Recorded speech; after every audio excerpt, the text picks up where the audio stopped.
காலேஜில் படிக்கும்போது பார்த்தீங்க அப்படின்னு சொன்னால், இந்த சண்டே ஸ்கூல் ஊழியத்தை என்னுடைய கரத்தில் கொடுத்துட்டாங்க. அந்த பிள்ளைகள் கிட்டத்தட்ட 2000 பிள்ளைகளுக்கு மேலே இருப்பாங்க. கிட்டத்தட்ட ஒரு 32 இடத்துல சண்டே ஸ்கூல் நடக்கும். அந்த 32 இடத்துக்கும் நான் தான் டைரக்டராக இருந்தேன், அந்த சண்டே ஸ்கூல் டைரக்டராக இருந்தேன். ஆனால் அந்த சண்டே ஸ்கூல் டைரக்டருக்கு தேவையான ஒன்று என்னன்னா, ஒன்று சண்டே ஸ்கூல் டைரக்டருக்கு டான்ஸ் தெரியணும், இன்னொன்று கதை சொல்ல தெரியணும், இன்னொன்று பாட்டு பாட தெரியணும். ஆனால் எனக்கு மூணுமே தெரியாது. இந்த டைரக்டர் அவர் தான் டான்ஸ் கற்றுக் கொடுக்கணும், அவர் தான் அந்த ஸ்டோரி சொல்லணும், அவர் தான் பாட்டு பாடுறதுக்கு கற்றுக் கொடுக்கணும். எனக்கு மூணுமே தெரியாது. இந்த மூணுக்காகவும் 3 பேரை டிபெண்ட் பண்ணணும். அப்போ நான் என்ன பண்ணிட்டேன்னா, கடைக்கு போயிட்டு இந்த கிறிஸ்தவ கதை புத்தகம் இருக்கு பாருங்களேன், அது ஒரு 2 வாங்கிட்டேன். இப்போ ஸ்டோரியை ரெடி பண்ணிட்டேன். வாரம் ஒரு ஸ்டோரியை நான் உங்களுக்கு சொல்லிடுவேன். ஆனால் பாட்டு என்ன பண்ணுறது அப்படின்னு சொன்னால், அந்த நாள்லேயே நிறைய பேர் இந்த சிடி கேசட்ஸ் தான் விடுவாங்க. அதை வாக்குமேன் வச்சு கேட்டு இந்த வாரம் இந்த பாட்டை பண்ணலான்னு சொல்லிட்டு அந்த பாட்டை எல்லாம் செலக்ட் பண்ணிட்டேன். ஆனால் எது தெரியாதுன்னா, எனக்கு டான்ஸ் சுட்டு போட்டால் கூட வராது. என்னென்னமோ எனக்கு ஃபஸ்ட்டு முதல்ல எங்கள் ஊர்லேயே ரிஜெக்ட் பண்ணப்பட்டது டான்ஸில் தான் அப்படின்னு வச்சுக்கோங்களேன். அப்போது டான்ஸ் எப்படி ஆடுறது, ஏன்னா அந்த ஆக்ஷன் சொல்லி கொடுத்தாதான் அவங்களுக்கு கற்றுக்க முடியும். அப்போ எங்கள் கிளாஸ்லேயே ஒருத்தர் இருந்தார், அவனுக்கு டான்ஸ் ரொம்ப நல்ல டான்ஸ் ஆகும். ஆனால் அவன் பண்ணுவான் பாருங்க கிராக்கி. அவன் சொல்லுவான், நீ என்னுடைய பனியன் துவச்சி போடுறியா அப்படின்னு கேட்பான். துவச்சி போடுறான்ப்பா.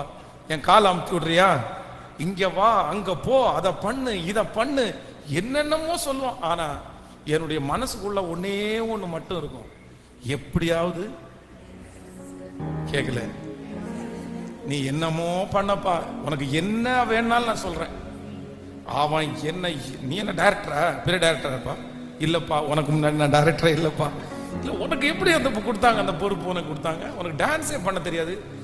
எவ்வளவு நம்மள மனசு கஷ்டப்படுத்த முடியுமோ, எவ்வளவு உடைக்க முடியுமோ அவ்வளோ உடைப்பான். ஆனாலும் என்னுடைய நினைவுல ஒன்று இருக்கணும், நீ என்ன வேணாலும் பண்ணிக்கப்பா, என்னை என்ன வேணாலும் அடிச்சுக்கோ, ஆனா அந்த டான்ஸை மட்டும் கற்றுக் கொடுத்துருப்பா. ஆனா உண்மையிலே பார்த்தீங்கன்னா, அந்த காலங்கள் முடிச்சதுக்கு பிற்பாடு இந்த ஊழியத்துல ஆண்டவர் எனக்கு ஃபர்ஸ்ட் கொடுத்ததே என்ன கொடுத்தாரு அப்படின்னா, இப்ப சின்ன பிள்ளைகளுடைய ஊழியத்தை தான் ஃபர்ஸ்ட் கொடுத்தாரு. ஃபர்ஸ்ட் கொடுத்த ஊழியமே, ஃபர்ஸ்ட் சர்ச்சுக்கு 4 பேர் தான் வருவாங்க.